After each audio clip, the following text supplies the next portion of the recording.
Hey, how's it going, guys? I'm Paradoxic, and we are back with Stargirl. We are back with Stargirl, this time with Season 2. Season 2 has officially been released, well, the first episode of Season 2. And yeah, I think I had no idea it was coming out this soon. I legitimately thought we'd have to wait until like September, because I think there's a bunch of stuff being released like towards like nearer to the end of this month. I think Supergirl final half of final season. Supergirl is returning at some point this month too. Titans is dropping tomorrow. I mean, as of the time when I'm recording this, Titans is dropping tomorrow. So I will be attempting to react to Titan season 3 when that gets released. I think the first 3 episodes for that are being released all in one go, and then after that, the rest of the episodes coming out once a week. So that should be a very, very fun, hectic weekend to get through. But that will be fun. But yeah, I think Titans, Supergirl, Stargirl. I think that's pretty much it for this month. I think that's pretty much it. I think yeah, I think I can't like no other releases are coming to mind. But I'm sure if I actually look something up, I'll probably find something. But I mean, What If has also been released too. By the time this comes up, What If should definitely be up. So feel free to go check out that reaction too. But yeah, Stargirl season 2, season 1 was phenomenal. Season 1, just my god, I fell in love with season 2. Like I fell in love with season 1 like 3-4 episodes in. Definitely the fourth episode. Definitely, I still remember to this day. I still remember how much I actually enjoyed the fourth episode of Stargirl, the Wildcat episode. That's just how much fun it was, and how good it was, and like the entire season as a whole just ran so fluidly and so kind of intensely at times, and was so action packed, and it was just such a fun story to get through, and seeing Courtney becoming Stargirl, forming the JSA, and all of them kind of going through their ups and downs, and it was just such a genuinely good and fun story to get through, and a good show to watch from DC. So this one, I believe, because I think the last one, I think it was distributed. It was shared on the CW's kind of network too, but I think it was predominantly, I think, for like DC Universe. I think it was one of, because DC Universe as a streaming service is actually shut down now, and they've moved everything from there over to HBO Max. Like Titans and Doom Patrol have been moved over to HBO Max. I think DC Universe. I think way back then, I can't tell if I think it might have. I think DC Universe might have had a hand in actually producing it, or like distributing it, or at least like releasing it. But then I think like Stargirl was still a show, similar to Superman and Lois. Stargirl was a show that actually had HBO funding back then. So with this one, I believe I believe season 2 still has HBO funding, but then it might just like now, it might be like Superman and Lois, where it has HBO funding, but then it is actually produced and written and aired on the CW's network. So this one is like officially like a CW show now, so like that much more part of the Arrowverse, even being within its own kind of universe and establishment and everything. So I'm excited to see. I'm excited regardless to see what season 2 has in store. I have very high hopes, and then like the ending that season 1 had, they left like a lot of loose ends left to discover, and very, very intentionally left it open for a season 2. So I am excited to see what happens. But now we officially have a JSA. With some new members joining the crew too, and some old members kind of being reignited and stuff. So that's cool. We had, I think we ended it with the defeat of the ISA. The JSA actually officially defeated like pretty much near enough every member of the ISA. I think Icicle definitely died. The kid, I forgot his fucking name. What's the boy's name? I think Troy. No, not Troy. Adam. No, not Adam. What was the kid's name? Like, I think Pat was the dad. And then the little kid, the boy's name. I can't remember what the boy's name. I don't know why I'm forgetting what the boy's name was. Pat was the dad by Luke Wilson. Luke Wilson played Pat Dugan, and then I think it might have been Troy. Troy Dugan. It sounds close enough. I don't know. Adam Dugan doesn't sound right at all. Troy Dugan. Yeah, I don't know. I don't know why. I genuinely can't remember what the kid's name actually was, but he drove the family truck with the dog, and he rammed it into Icicle and shattered him to pieces. So he officially just murdered Icicle. So I do wonder if they're gonna go anywhere with that, like him. I mean, likely not, because again, he killed like a supervillain, so it's justifiable. Like he killed someone who kind of remorselessly. He killed a supervillain who remorselessly had killed countless other people before. So it's like probably gonna be like, oh, it's justified. He was like an evil villain. He deserved it, and all that kind of stuff. And I mean, even the way he ran him over essentially. He still ran him over. So I think I have no idea if they're gonna go down that road of actually having Pat talk to him about killing and that kind of stuff. It was also like a desperate times call for desperate measures kind of thing. So I don't know. But either way, he did a thing, and then he hoped afterwards that he'd be able to join the JSA. So. Mike, that's it, Mike. I just remembered his name, Mike Dugan. Mike Dugan, that was his name, Mike. So yeah, not Troy, not Adam, nothing else, just Mike Dugan. So yeah, I got there at the end. I got there, just all of a sudden a light bulb just flashed in my mind, and it's like, oh, his name was Mike. Mike did it. Mike killed Icicle. So they did that. It was Okay, now I'm forgetting Wildcat's a name. I am so bad with names. I'm so bad with names. This intro. I'm just so bad with names. Wildcat is oh fuck. Not Courtney. Courtney is Stargirl. And Beth Chapel is Dr. Midnight. Beth is Dr. Midnight, and her goggles broke too, so she needs to actually try and. I feel like because the goggles she had were pretty old. I feel like she might remodel them into newer goggles or newer glasses, or try and remodel them somehow. Like I can definitely feel like some kind of like aesthetic and kind of technological upgrade coming with the goggles too. Like her actually trying to salvage what she can and maybe rebuilding the AI or rebuilding the glasses into something else. So that'd be fun. But yeah, Wildcat is Wildcat. I think I'll probably come to hers eventually too. Our man Rick Tyler. Our man is Rick Tyler, Rex Tyler's son, Rick Tyler. So that's him. And Wildcat is I can do this. I can do it. I have the mental power to recall names right now. I really do. I promise I do. Beth is Dr. Midnight. Courtney is Stargirl, and do I even have it written down in this notebook, or is it in my other notebook? I think it might be in my other notebook. It might be in my other notebook, unless it's in here. Is there any chance it's in here? I don't know. It's in my old notebook. Hold on.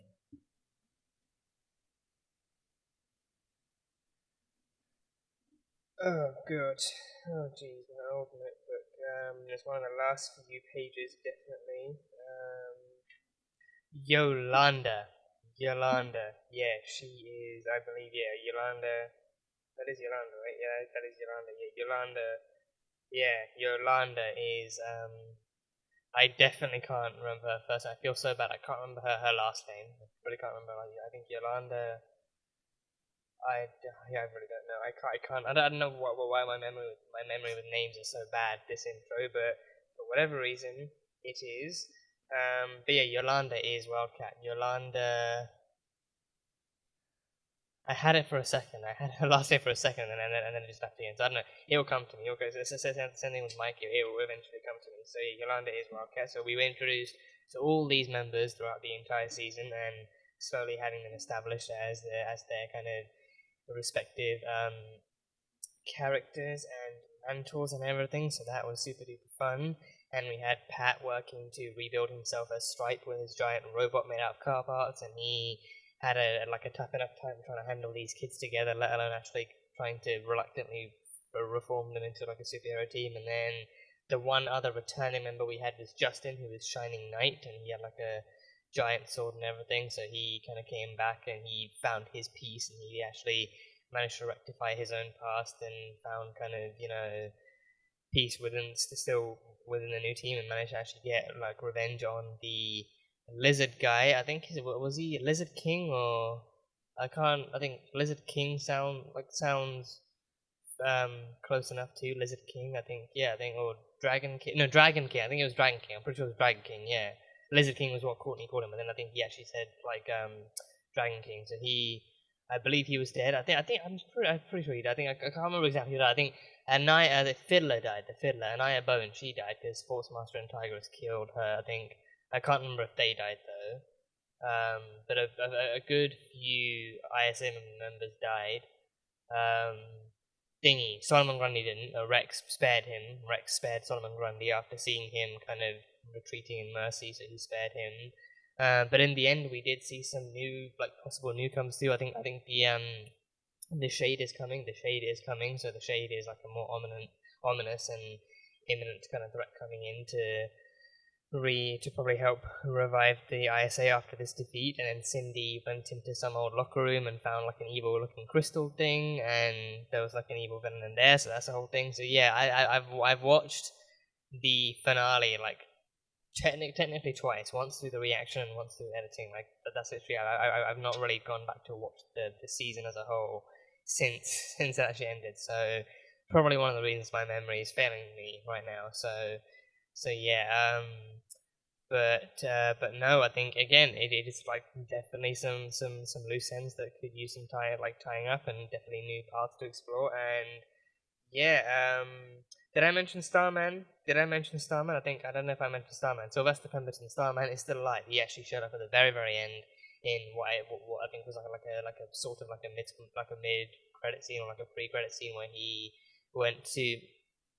was in California. He went to Pat's old place, his old kind of apartment, and actually asked to see him. But then he kind of left a message saying, like an old friend, Sylvester Pemberton, would like to see him. So he's still alive somehow. So that's going to be an interesting kind of thing to explore. Having Starman himself back in the show and back in the world, and seeing how him and Courtney get along once they officially meet, and what that kind of interaction is going to be like. So it should be fun. It should be very, very fun. So I can't wait to see what we get up to in this season, and what new characters we meet, and what new kind of fights we get, and how this season runs overall. So this is the opening, this is the premiere, this is the official Season 2 premiere, so hopefully we can all enjoy it together. So on to the reaction, and as you guys will know by now, this reaction will just be the fair use one, where it's just like the highlights and the best bits of the episode. But you guys can watch the entire episode along with me, like the full-length, unedited reaction, and that one will be over on Patreon, so you can go check that out over there too, so that'll be fun. That'll be fun too. So, yeah, that's pretty much it. So, Stargirl, Season 2, Episode 1. Let's go. Let's see what's in store. Hi. Oh. I'm Bruce. I just moved in. Bruce. What's your name? Do you want to go to the party, Rebecca? Bruce. I can't. Come on, it's right across the street. Oh. It'll be fun. Oh. I feel weird. Bruce doesn't... Something about Bruce doesn't seem right. No, it's like the one kid who comes across... Oh, Jesus! Okay, that definitely got me, and Bruce is nowhere to be seen. I told you, Bruce made me feel uneasy. Bruce... something was wrong with Bruce. Something was wrong with Bruce. I bet there's a doll in there somewhere. Okay, Bruce is a bad influence. Go on. Probably his middle name. Bruce, bad influence. Something. Yeah. Probably Wayne. Bruce, bad influence, Wayne. It adds up. Oh, she's taken the biggest one, really the most rectangular one she can find. She just takes off the thing. I wonder what it is. Oh god, this kid is just... Oh no. Is it not a doll? Oh, it is a doll. Oh, it's the worst kind of doll. Some kind of Annabelle looking doll. No, oh no, it's not. It's a regular doll.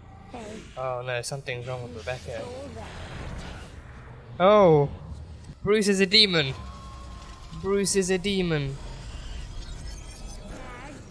Oh, it's the crystal thing that Cindy found. Is she okay? Oh god, she's not okay, is she? McNider! Why does that name sound familiar? McNider. Charles McNider. Wait, I think Charles McNider. Stargirl Summer School. Okay. Charles McNider. That was Charles McNider. That was Dr. Midnight. So this must have been his daughter then. Okay.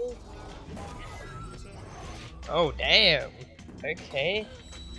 Stargirl's out on call. And she meets Rocket Raccoon. Great.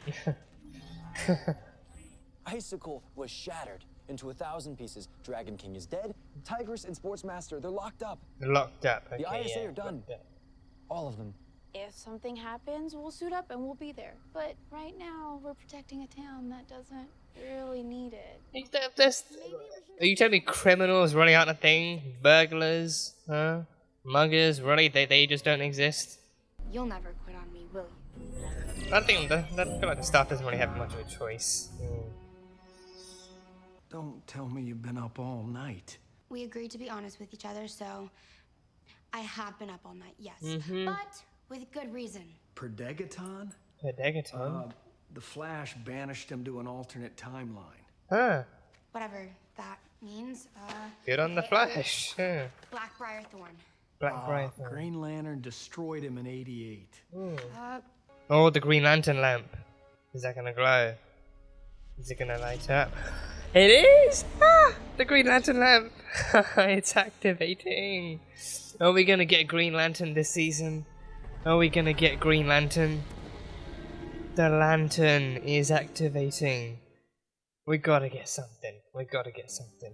Where yours truly's gonna be grilling up hamburgers, hot dogs, and the best damn barbecue chicken this side of the Atlantic. And here's the kicker. Pets are welcome.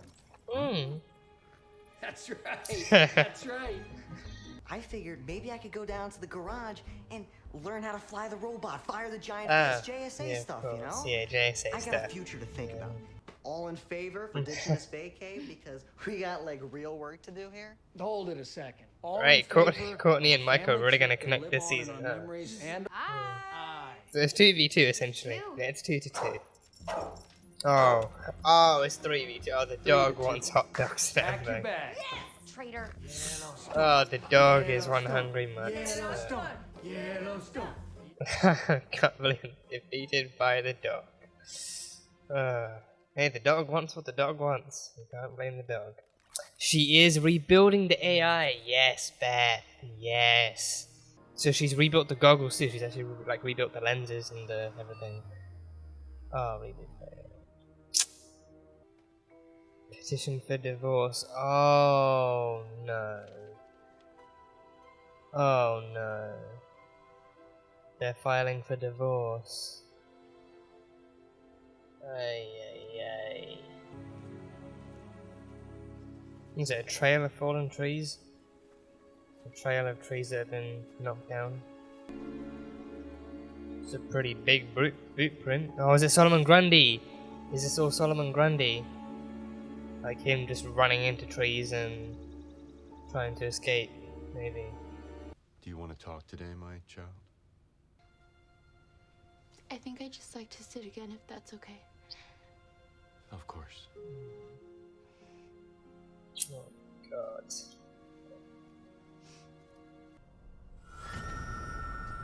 Whoa. Oh. Oh. Oh, God. Oh. Oh. So is it because she killed Brainwave? Is it because she committed murder?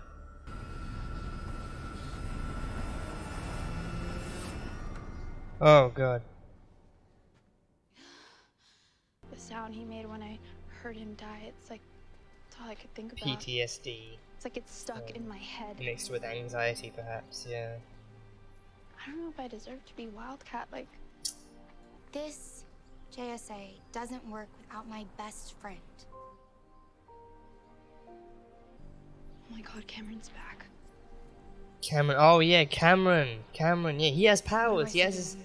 he's got his dad's Saying powers. nothing, Court. I want to see if he's okay. Henry might still be alive if he didn't find out about his father. Maybe finding out about his dad sends Cameron evil, and he becomes the new Icicle. You got every single question on the final correct. Good, great. Tell me how you did it. Where did you get the answers? I studied. His brain? This test is from last year. It has different questions.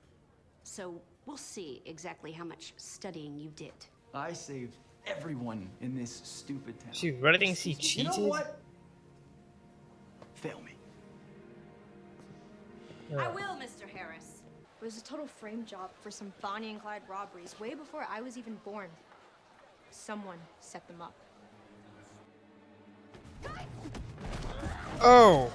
boy! What the hell are you doing, Whitmore? What the hell are you doing? I was giving Jerome back his stick, you blonde pinhead. Oh yeah. Damn, Courtney just can't help but see Courtney threats. Oh. Come with me. She's made friends, a few questionable choices in that department, but she seems to Hey, have nothing's found wrong with her place at Blue friends. Valley They're all High, perfectly good just as I people. have in the past few months. Leaving aside that Sounds to me they had like what we would have called back in our day just a good old-fashioned cat fight. Cat fight, that's what you're gonna go with. Right. Really? back to the point. She's gonna have to enroll in summer school. Summer Starting school. tomorrow. Ah, Stargirl, summer school. Oh boy. And why are you so convinced that it's up to you to stop them? Because like the staff, I won't ever quit. Not like you did.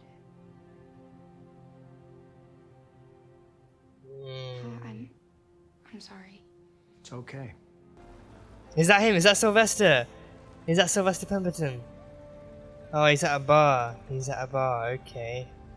Sylvester Pemberton. So how did he manage to survive being killed by Icicle? Or being stabbed by Icicle, at least. Hi, Maggie. What can I get you, hun? Earl makes. I recognize that actress. I really recognize that telling actress. your grandkids about. I'm looking for your ex-husband. No? Which one? He's her The ex-husband. one who likes stripes. Stripesy. Oh! This is his ex-wife. Maggie is Pat's ex-wife. Thanks. Who's watching? Any summer plans? Oh, the grandparents. Oh no, the grandparents are watching. Oh no. Are they gonna become supervillains in this season now? First we had the dad, now the grandparents are coming out to play. Zeke! Did he go in the employees room? Did he go in the employees only room? He's in the employees only room. God damn it. Sometimes a man just needs himself a robot. The thing is... No, I built a flamethrower out of a propane tank and a BB gun. I bet you could fit one right in the palm of that there robot's hand. A flamethrower? Yes, sir. To start. Oh, to start. Okay, well, the thing is, Zeke, this is a private project. It's kind of a hobby that I'm kind of keeping to myself. That I Rip, really... I will go get my tools. No, you will not get your tools. Loving Sake, this partnership. Partnership over. Vacations cancelled. Partnership is over. You can go back to your own damn garage. Get your own damn flamethrowing robots. God damn, Zeke. Just boundaries.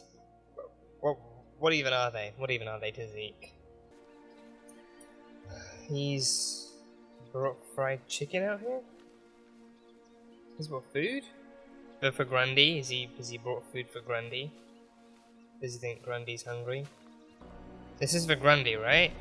This is for Grundy. This is for Grundy. Oh, okay. He's feeding Grundy. Okay. Okay. Oh, she's gonna try and throw like a romantic dinner for her parents. Try and reignite the romance. Try and nullify the divorce. The need for divorce. I meant to text you. I'm stuck at the hospital. But I made a really nice dinner for you and Dad, and I hope your last day was great. Love you. Okay, so the dinner clearly isn't going to be eaten by the parents. Hello? Dr. Midnight! Chuck! Chucky! Chuck, you're back. Beth Chapel. I don't know you. Oh no. You don't know me. Hello? Oh, he's shut down again. Oh no.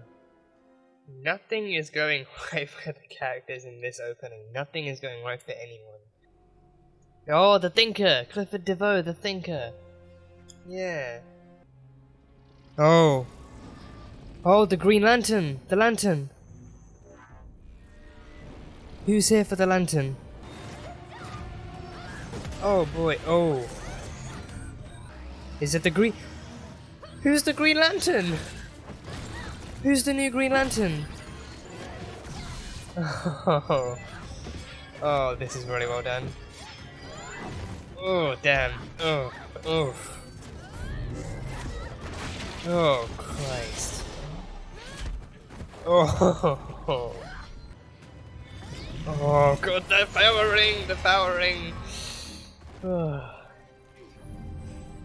I'm Green Lantern's daughter. Green Lantern's daughter. Awesome. I think there's been a misunderstanding. Another one. You seem to be having a lot of them today. Green Lantern's daughter is in town now. Injustice Unlimited. Whoa. What's that? Henry. Is she gonna rebuild? No, oh, she's not. Okay, she's not rebuilding. Artemis Croc. Is she gonna try and rebuild the young team? Is she gonna try and rebuild a young team?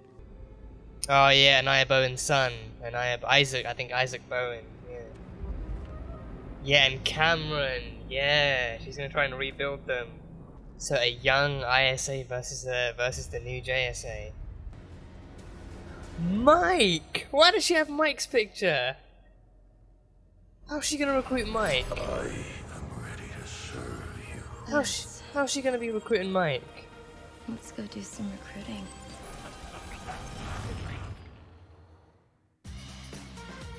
Oh damn. Oh damn. So yeah, fun intro, fun premiere, fun season premiere. Everyone's dealing with something. Everyone is dealing with something, and something is going on with everyone. So that was very well established in this season premiere alone. So yeah, where to start? I mean, the opening really caught me off guard. So Rebecca, so I think McNider. I think I was wondering.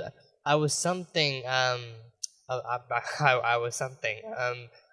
wondering why the name McNider like rang a bell in my head, and believe it or not, like Dr. Midnight was not the person I think about. I think it's to see McNider. For some reason, my mind kind of auto-corrected that to Niles. To Niles Calder. I don't know why. Like I think seeing McNider, and then my mind, initially processed that as Niles or Calder or Niles Calder, and I thought, oh, Niles Calder, like wait, like the chief from Doom Patrol, like he's connected somehow. But then I reread it, and I was like, oh, McNider, okay. Who do you know that's a McNider in this show? And then I was like, oh wait, Charles McNider, that's Dr. Midnight. So yeah, and then the mother did say that, oh, your dad's out on call tonight, so he literally wasn't there because he was too busy probably being Dr. Midnight. So yeah, so his daughter Rebecca was killed. I think the crystal monster, the crystal villain, the kind of purple crystal villain person thing does have a name. Does have a name that was mentioned last. I think Eclipso. I think it might have been Eclipse. I think it might have been Eclipso. So Eclipso killed Rebecca McNider. Apparently, I think like he manifested as a badly influential kind of child known as Bruce, and tricked her, and then lured her over to the other side, to the party, and actually kind of tricked her and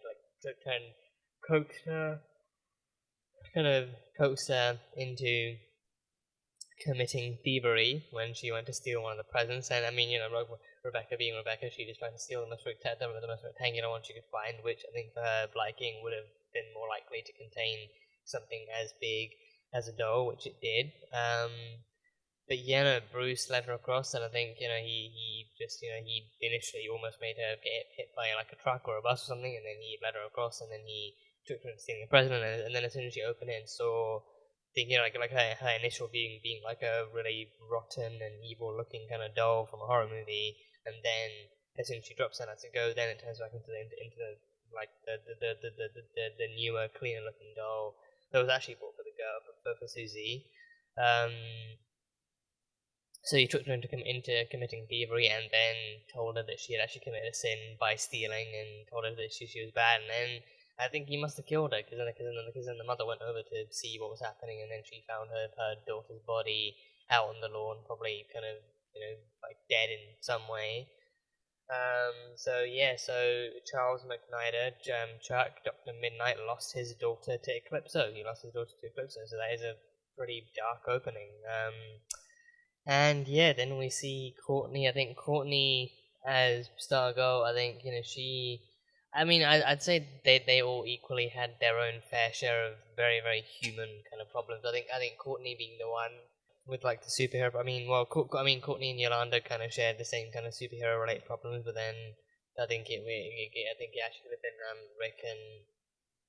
Rick and Beth who actually shared the more human and grounded problems of them all. But yeah, Courtney is in love with being Stargirl, and I think the way Courtney feels now, it makes a lot of sense after like how much of season 2 was crafted and built around her finding and claiming her identity as Stargirl. Like, you know, like those are like a long period of time where she fought for it, and then like a kind of sidestepping point where she thought she had lost it and she didn't really deserve it or have that kind of title of being like being Stargirl or being the successor to Starman. So that was the whole thing, and then straight afterwards she actually manages to pick it up again, and her biggest point of victory is being with the JSA and actually defeating the ISA. So then after that, being Stargirl is her newfound kind of love, and it's her newfound kind of, you know, like path in life. But then, you know, I think like this episode alone shows that her biggest dilemma is probably going to be actually trying to find a life outside of being Stargirl and actually trying to find a life being Courtney Whitmore as well. So I mean, you know, like for her, being Courtney Whitmore means being Stargirl because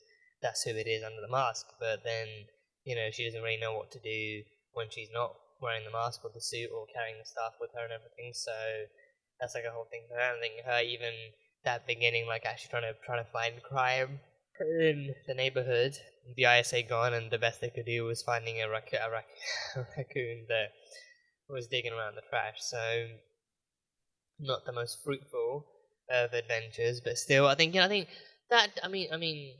You see, I want to say that doesn't really make a huge amount of sense to me because of the fact that it's like still like you know, I feel like, you know, logically speaking, crime would still have to exist. Like the ISA were the biggest criminals there were, and they were the most kind of secretive and the most deadly criminals. But then criminals in general, like muggers and robbers and, you know, all sorts of other criminals could still exist. Like they could easily. I mean, but then again, I think it's like because it's like a small neighborhood too. Like almost everyone kind of, you know, maintains like a similar enough kind of schedule of the day. Like everyone goes to work or school in the morning, and then they all go home in the evening and everything. So it's like no one really goes out like that. And then, you know, I feel like it's a small enough town wherein everyone kind of manages to keep each other in check and stuff like that. So maybe it's like, you know, besides from the ISA, like the town just probably has like ridiculously low crime levels and stuff. And it's like, oh wow, this actually really is like a really nice place to live. And then the weirdest thing you'll see is some kids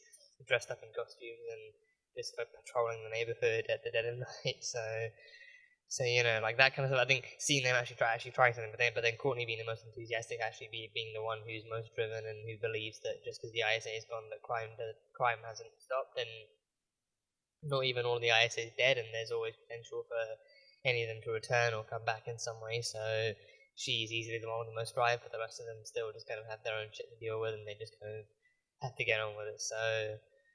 So yeah, but yeah, the crime in I forgot what the name of the I forget. I'm forgetting a lot of details. Forgive me, I'm forgetting a lot of names and details about this show.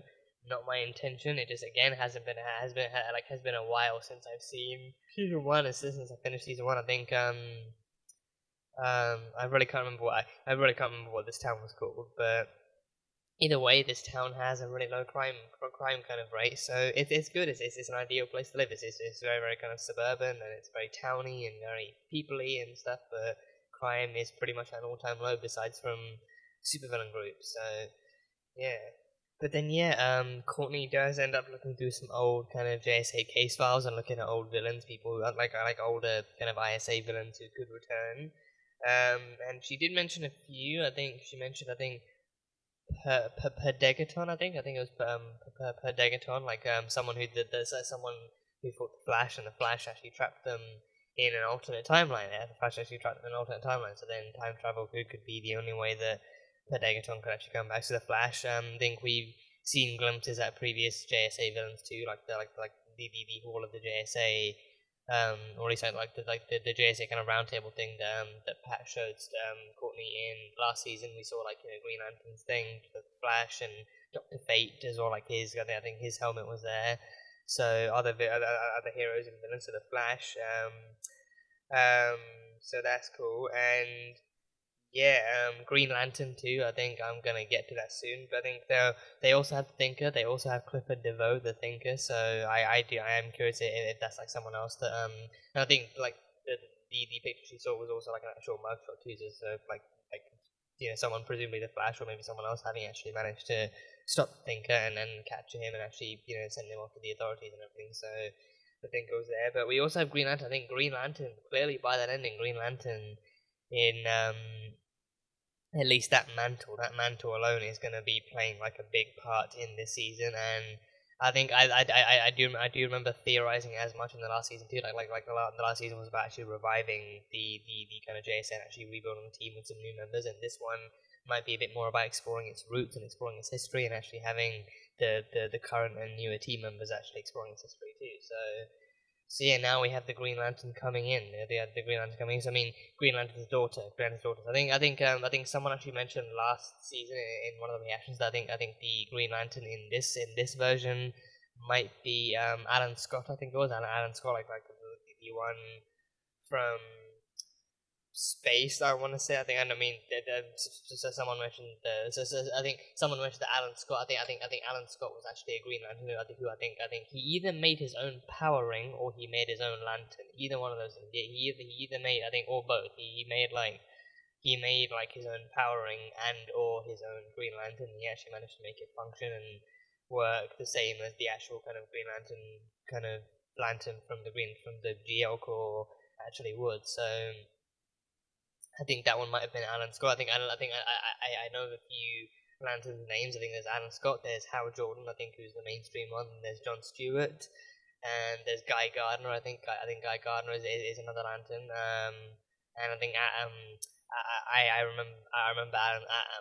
remember Alan Scott being the one mentioned in the last season in one of my reactions. So maybe this could be sort of. So this is Green Lantern's daughter. Who's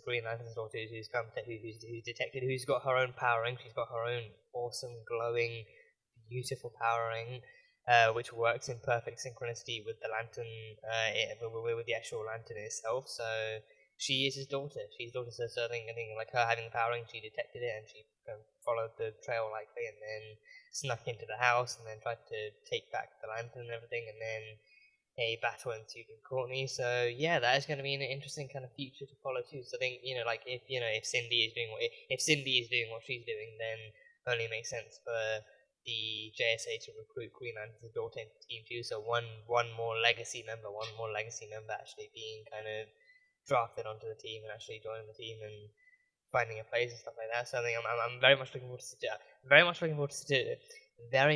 forward to finding out who exactly Green Lantern's daughter is and what her history is, and if she knows if she knew her dad, or if she knew who her dad was, and how she came into possession of the ring and all that kind of stuff. I think that could also be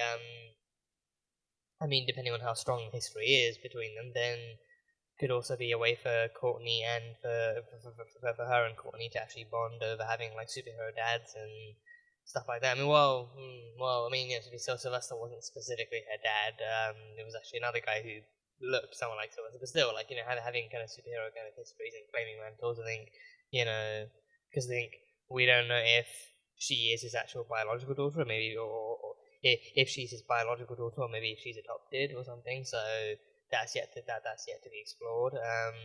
But either way, she's his daughter. Either way, she is his daughter. So it'll be cool to kind of see it. It'll be cool to meet her and see who she is and what her history is and how she connects with the rest of the team. And if she is here to actually join the team, or if she's just here to kind of take back the lantern and take back what's hers and stuff like that, then I guess we'll see. But yeah, Green Lantern's daughter is officially here. So very intrigued to find out more about her. And yeah, I want to talk about Yolanda. Yolanda, she is going through it. She has a lot of anxiety paired with PTSD, I feel, and spawning a lot of both spawning from guilt over having killed Henry, over having killed Brainwave,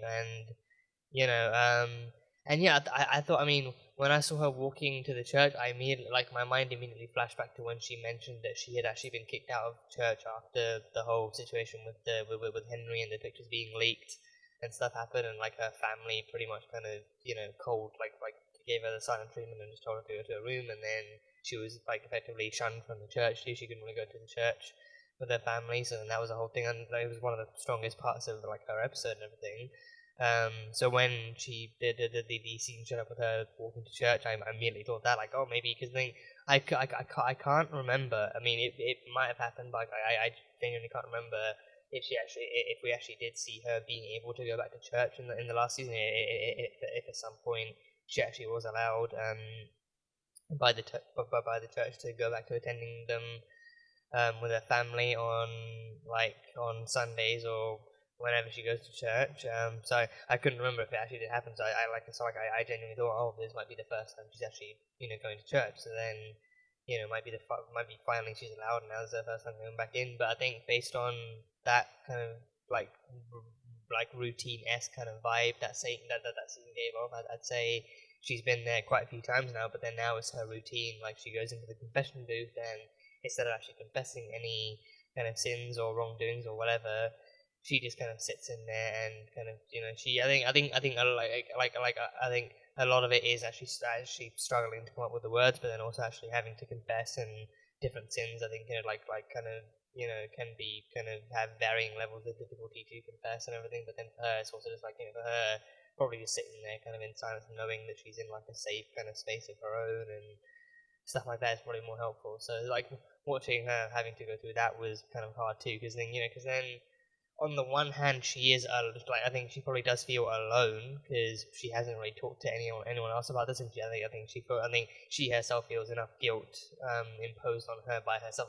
She's already kind of judging herself and kind of chastising herself for what she did and punishing herself. So then I feel like maybe she feels like if she tells anyone else, then they might give her the same treatment, or maybe like it's just really not something she wants to open up with, except for Courtney. She did actually open up with Courtney, and Courtney I think Courtney didn't really know whether to say yes, but then she also didn't really know like if no was the right answer either. But then I think deep down she just kind of didn't really know how to tell her that it's kind of like a grey area, so there's not really much you can actually do about it. But I think it's like a lot of it is gear. I think because I think it's also like because of the fact that Brainwave was tricking her. There was no fight. There was never any fight.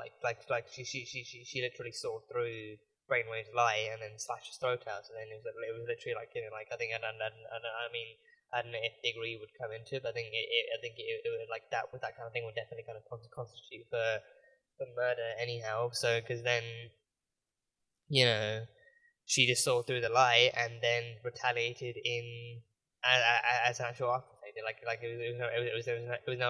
It was never like he snuck up on her or like it was never like he snuck up on her or like they were in active combat or anything like that. It was just like him using trickery and deceit and his powers to trick her mind into seeing something else. So then she retaliated and killed him and stuff, and not even in a way where she breaks out the illusion and then fights him, but literally she just straight goes for the slash at the throat and then watches him bleed to death. So that kind of thing definitely kind of like it's like a lot more violent and like a much darker way of actually taking down a villain than is traditional for a superhero. But I think that alone, I think it's clear to see that I think she was also very emotionally driven too, like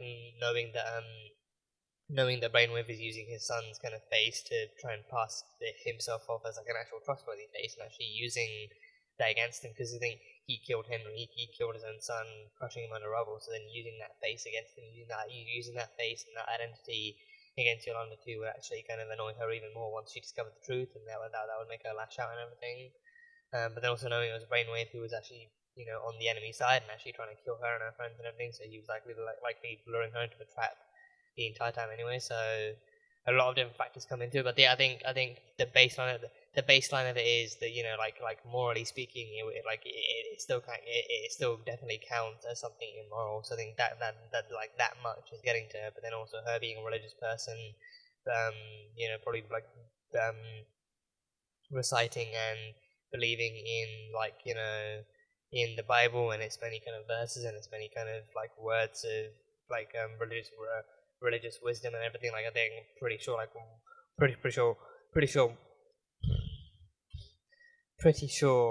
one of the lines is thou shalt not kill, or thou shalt not take a life or anything like that. So actually taking another human life, no matter how good, no matter how bad, is just evil, and is inherently evil. So I think growing up religious, and I think especially like all the stuff she went down with actually being shunned by people of her faith too. Like like now she feels like if she confesses to this too, then it's gonna make it even harder. Because like first it's like she had the whole thing with the pictures being leaked, and that was like a bringing shame upon the family and all that kind of crap. But then with this one, it's like like her actively having murdered someone, and someone older than her too. Like I feel like then that would probably offer some leeway. Like she was a teenager and she still pretty much is a teenager, and she still pretty much is a teenager. But then even back then she was a teenager and she was actively in like a dangerous situation with like an actual older kind of like a much older kind of adult. So I feel like maybe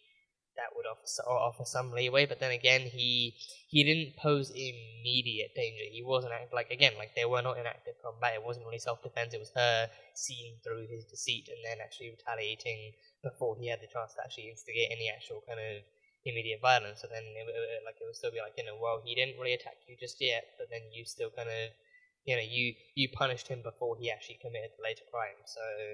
So then it's like that kind of blood is still on your hands, literally and figuratively. So then it still kind of counts as murder. So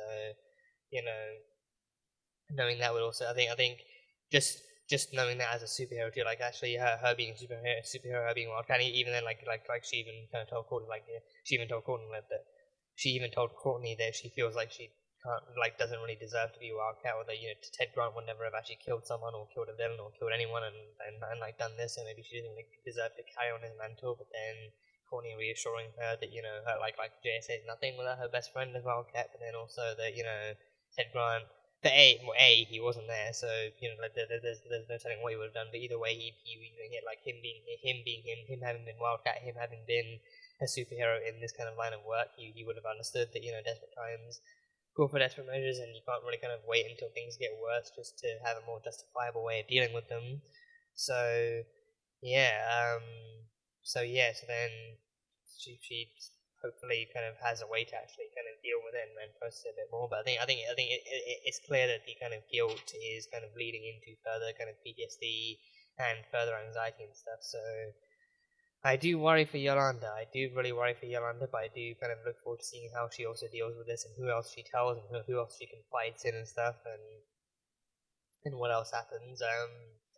Because I mean, I can definitely feel like even since like the last season, I can definitely feel Courtney and Cameron kind of having a further connection together. But then I think in this case, I can also I can also kind of sense like a closer partnership or a closer friendship between maybe Rick and Yolanda. I can kind of feel that happening, because then not to say that Beth couldn't have like a more kind of a closer human connection with any of them, but then she is still kind of trying to reignite what was like what she had between her and Chuck, and she's having her own problem with Chuck and everything. But then I think I feel like it's like more likely that Rick and Yolanda might kind of like grow close together, maybe not romantically, but still like platonically, still being friends. Like she might confide in him, and he might kind of give her like a shoulder to cry on, or like ears to kind of talk to or something. So I think that would be like my main prediction in that sense. So I guess we'll see. But yeah, Yolanda, I think Yolanda just needs a hug. Yolanda needs a hug. She needs someone to listen to her, and actually tell her that she's not inherently a bad person. That she maybe she did make a bad choice. Maybe she did make a bad choice. She killed someone. That's obviously like a very, very kind of morally kind of grey, and especially in this context, it's a very, very morally grey kind of choice. But I think she just needs someone to actually reassure her that she's not just she hasn't suddenly become the devil for having killed someone or anything. So. And then we have Beth. She is struggling. Well, she was struggling to reboot Chuck and fix his AI and to reboot his AI in the beginning. But then I think towards the end she actually did manage to. So she actually did manage to. So she is still using the old goggles. I think she did manage to fix those up and to actually put those in. To put, I think maybe to actually put new lenses in. I think maybe it was. Maybe it was easier to. I mean, because I was wondering if she was gonna actually kind of just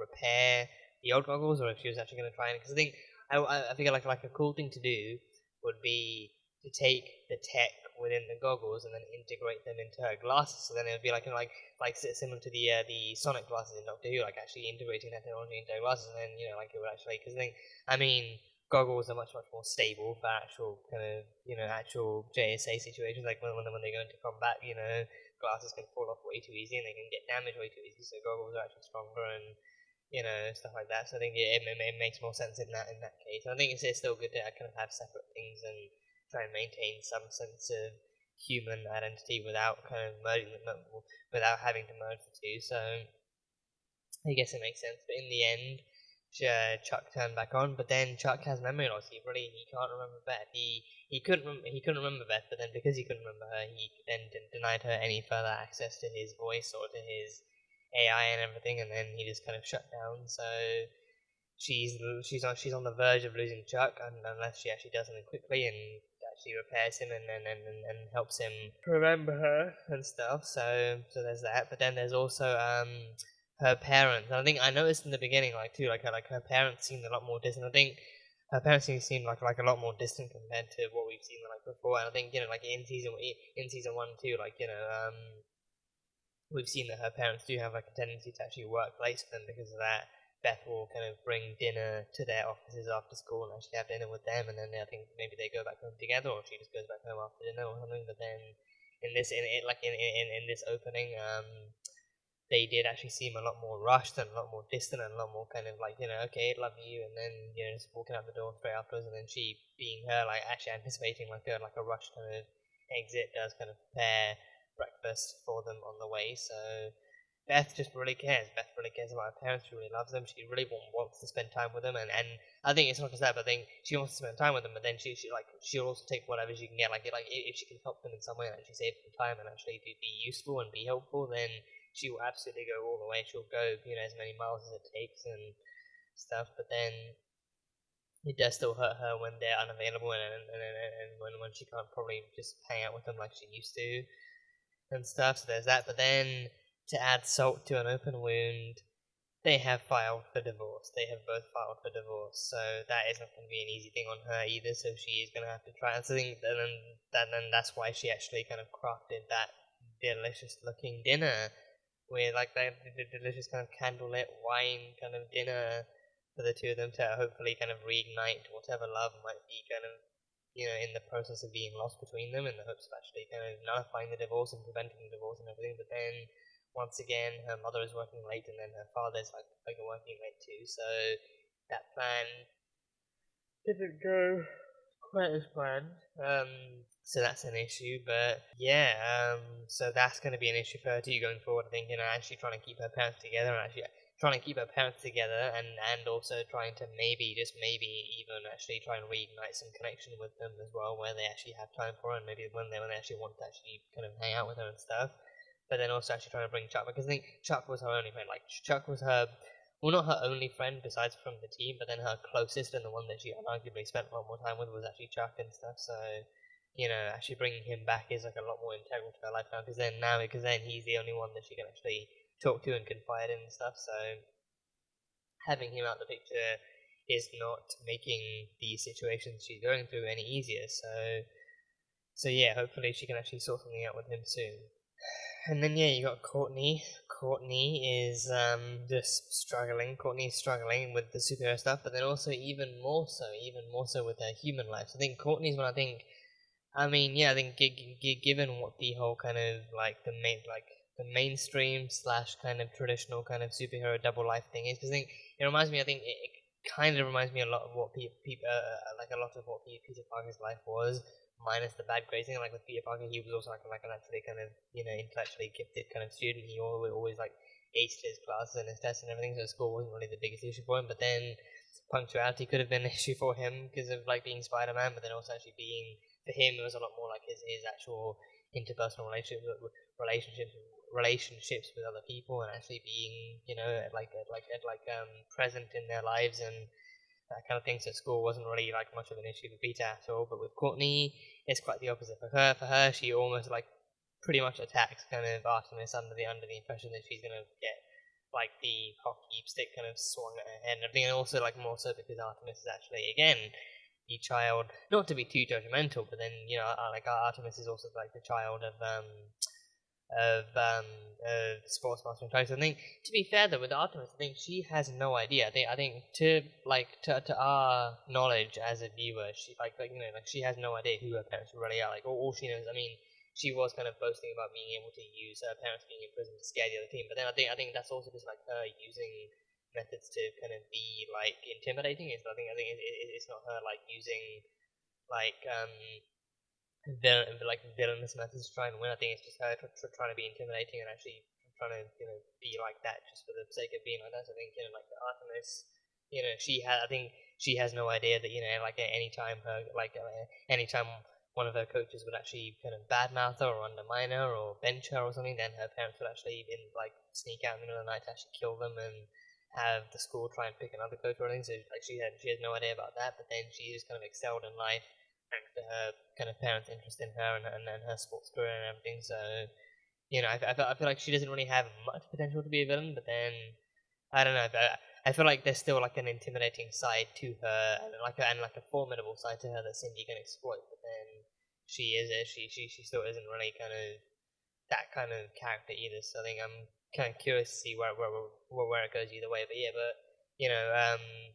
Courtney thought that she was being attacked by Artemis and her hockey bats, and then hockey sticks. So then she did the whole kind of acrobatic kind of flip over the shoulder and fought and everything. So then that kind of led her to having a meeting with who I presume was the kind of principal, maybe, or just someone like some kind of faculty member, and we're with Pat and her mother too. So that's then when she finds out that she is actually not actually passing her classes as well as she hoped or as well as she thinks she is. So then her only chance, I think, I was curious as to why the opening title card said Stargirl Summer School. So this is why. So she actually has to go to summer school to boost her grades and to get her grades back up again, and actually to kind of succeed in life as Courtney Whitmore. And even in the opening scene, and I think even in the beginning too, like Pat actually reassuring her that like as Stargirl, sure you need to use Stargirl stuff, but then things are quieting down now, so now it's more ideal for you to actually take advantage of this time and actually kind of improve yourself and excel a bit more as Courtney Whitmore, and actually get your grades up and try and pass kind of high school and actually go towards a good career and everything. So actually think about your more human life that you're gonna have to do, because again, like so superheroism, if we learned one thing from the Falcon and the Winter Soldier, is that superheroing does not pay the bills, and unless you're explicitly government funded, like John Walker was, then superheroing really does not pay the bills. Like even Sam said that like he didn't really get paid much or at all being the Falcon and being a member of the Avengers. He didn't really get paid much at all. That was all through goodwill and shit. So the Avengers themselves didn't really get paid much at all. I think to this day I'm still wondering, like what exactly Tony meant by he pays for everything and he makes. Because I think I'm not fully aware of what he did after he shut down his weapons thing. Because I think him creating weapons for the U.S. Army was what gave him the money to begin with. But then he actually shut that down. So then I'm curious as to what else he could have done, like what other line of work he could have had that actually brought money in to Stark Industries. So I don't know how he managed to pay for the Avengers stuff, but either way he did.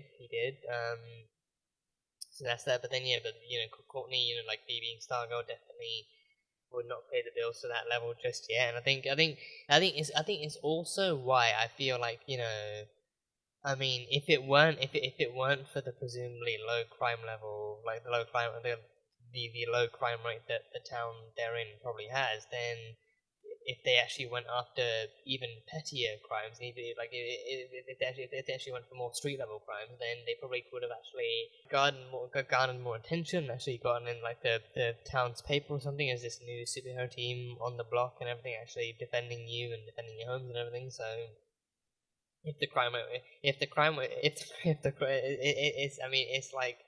scary to say, but if the crime rate was higher, then the JSA probably would have been getting more attention and probably would have been even getting funded by the town. So I don't know. I mean, maybe depending, because they'd still be vigilantes, so it would still be like a whole kind of legal issue there. But then still, it's it would probably be a thing. It'd probably be a thing. So being Stargirl does not, actually kind of. It's morally and it's morally fruitful, and it's kind of, you know, like actually kind of fruitful in many different ways like that. But then deep down, like she's really not going to be able to pay the bills as Stargirl, and she's not going to really be able to do like much to support herself financially as Stargirl. So then, you know, Pat did have a point there. So now she has to actually go to summer school and graduate summer school and actually get her grades back up and make sure she actually passes, and then she can go up to a good college and do all this normal human crap that, you know, very few people actually kind of enjoy going into in real life. But yeah, I mean, you know, people like excelling and people like working and stuff. That's true. But you know,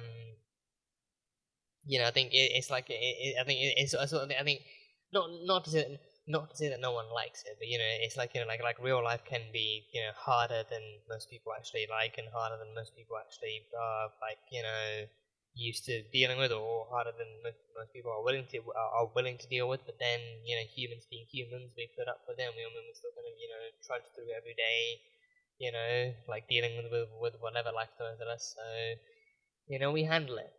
So. And then there is Rick Tyler. So to begin with, his teacher thinks. I think I need to watch that scene back again, because I think I can't tell exactly what made her think he cheated.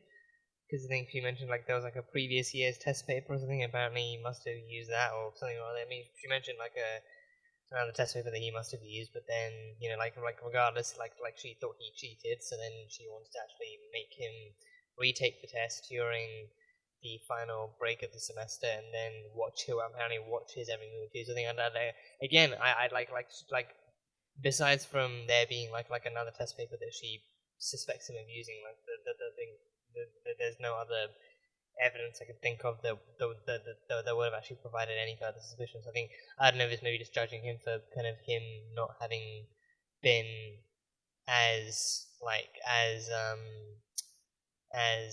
you know, excellent in school before, if it's maybe like a thing to do with his past, or maybe it's just like, you know, if he just doesn't really seem like a smart boy to her, so then maybe she just kind of assumes that she just assumes that he cheated or something. But either way, you know, she unfairly judged him and unfairly presumed he cheated, and then just actually made him kind of sit through threatened him into sitting through like another unnecessary test just to prove a point.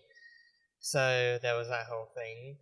And then I think on the drive home, he notices the kind of fallen down tree, and then he ventures further into the woods to investigate and finds a trail of knocked down trees and everything. And then he finally finds one giant footprint that took me a while to actually clock. Because I think at first I thought, I don't know why, but at first my mind went to Justin. Maybe Justin actually not so much the tree, but then just seeing the giant footprint, because it looked like an actual boot print and not like a footprint. I mean, Grundy being Grundy, I don't think he specifically wears any shoes at all, because I think he can walk on the ground, he can walk on solid rock and ground with little to no issues. I think I can't imagine like he would have any need for shoes. I think so. I figured, it looks like a boot print, so maybe he's Justin. But then but then that close up showing how big it actually was actually made me realize, that's Grundy, and then remembering trees, like, Grundy actually knocked down trees on the way here, and then he actually finally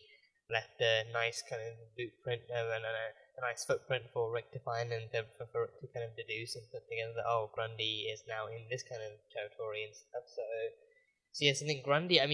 Grundy's free now. Grundy is free. He's free of the ISA's grasp. He's no longer under anyone's control. So he's now much less susceptible to any further control or restraint or anyone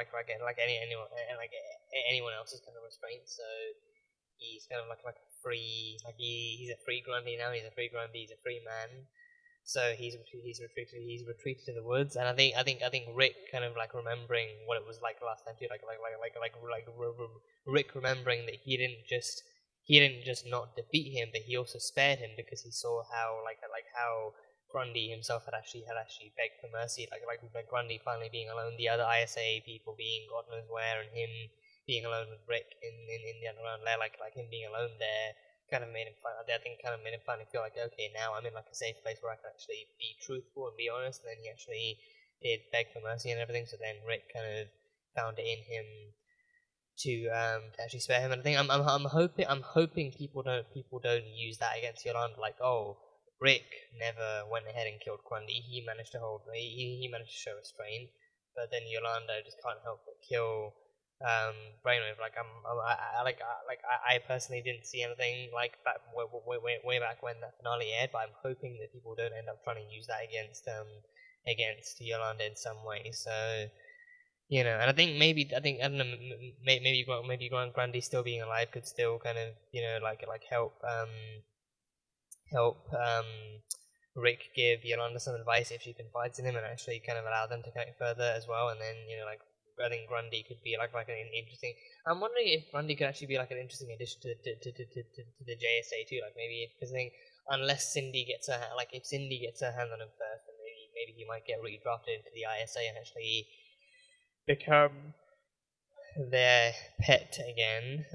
But if Rick can actually get Grundy to stay, then maybe, just maybe, he can actually kind of seemingly convert him to being like an anti-hero of some sort, or like being like some kind of like neutral force for kind of resistance or something. But either way, he now knows where Grundy's hiding out, and he actually bought him like 3 kind of boxes of fried chicken and stuff, so looks delicious.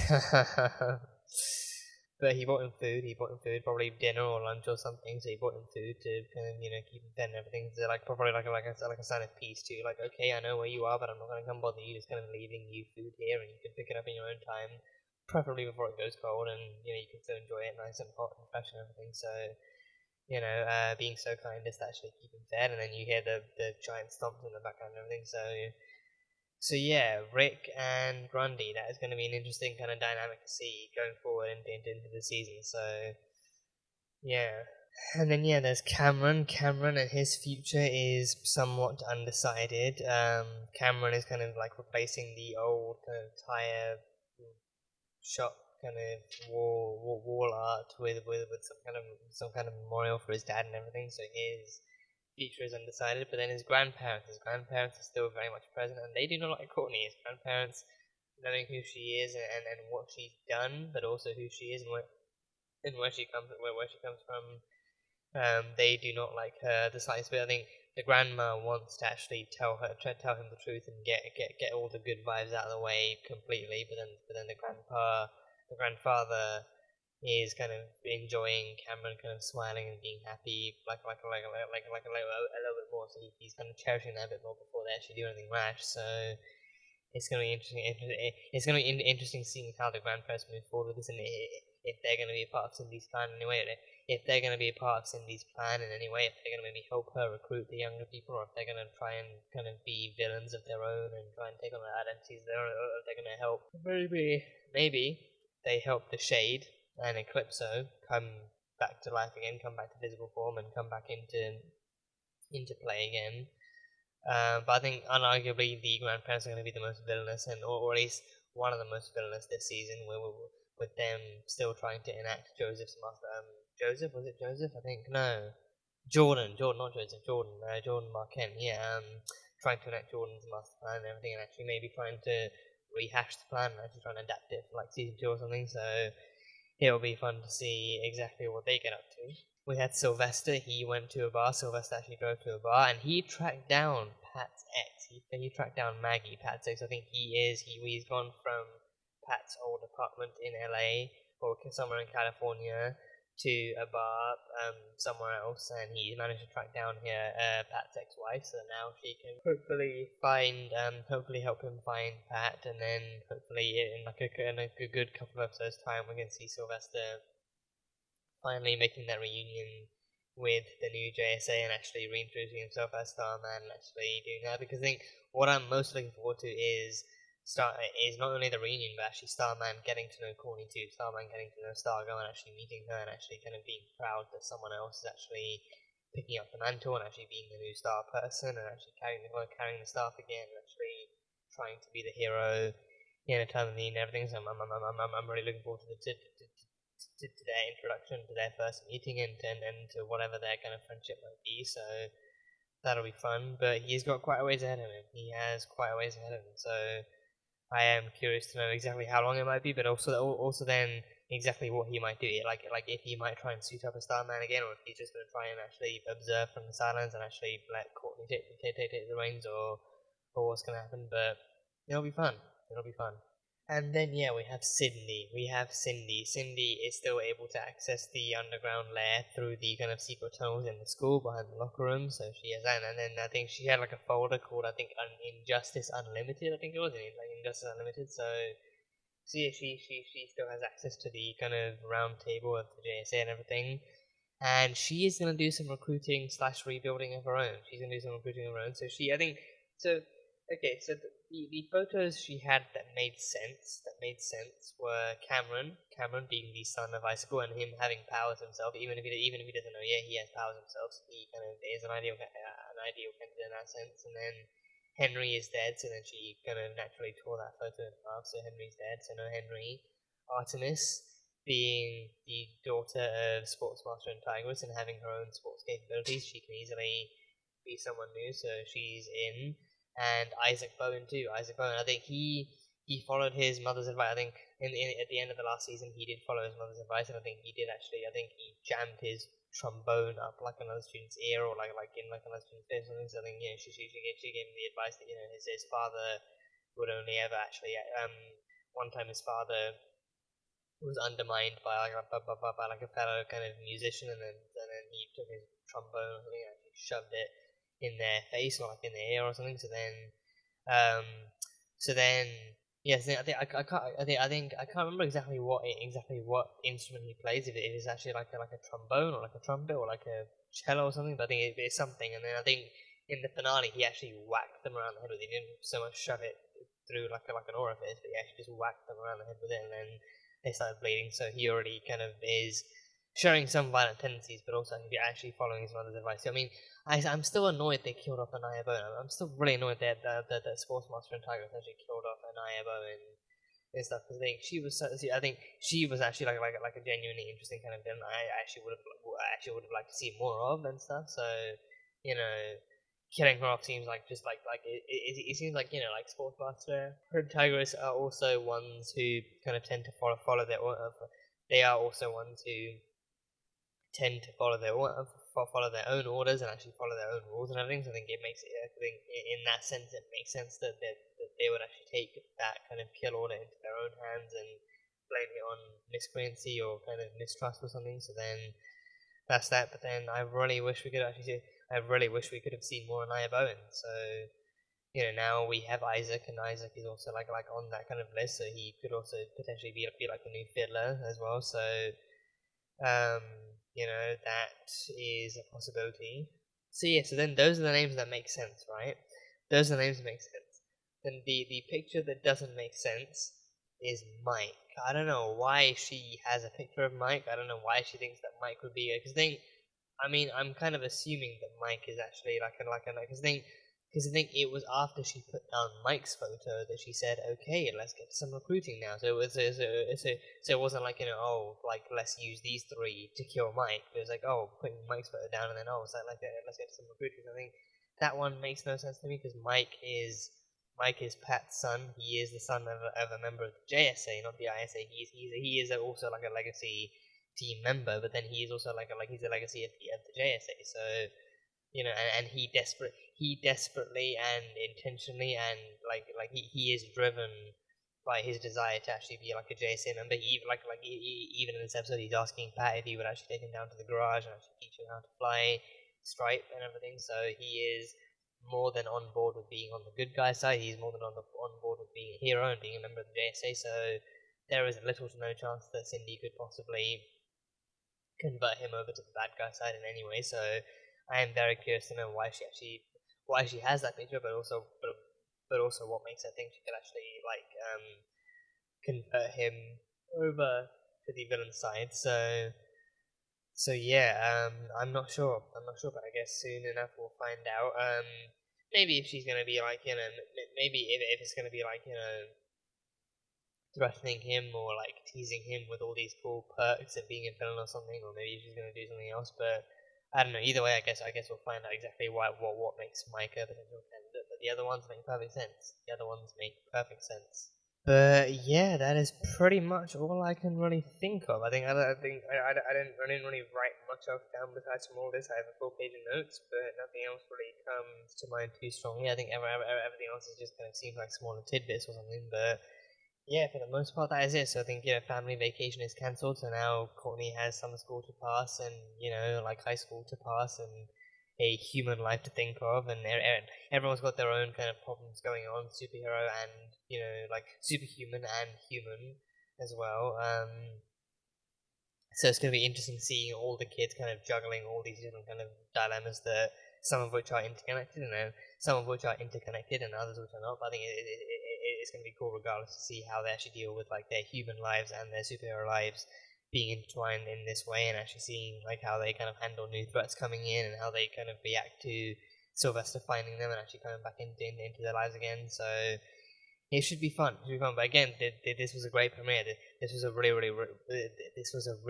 great premiere, and I can't wait to see how the season progresses and what's in store for us next. So yeah, hopefully we have a great season ahead of us. Hopefully we have a great season 2 ahead of us. So hopefully this actually goes well and we have nothing to worry about. So yeah, that's pretty much what I have. So any thoughts you guys have? Any thoughts you guys have on this opening, and what you enjoyed and what you liked, and any thoughts or theories you have on how you think the show might be moving forward, and theories you have for the rest of the season?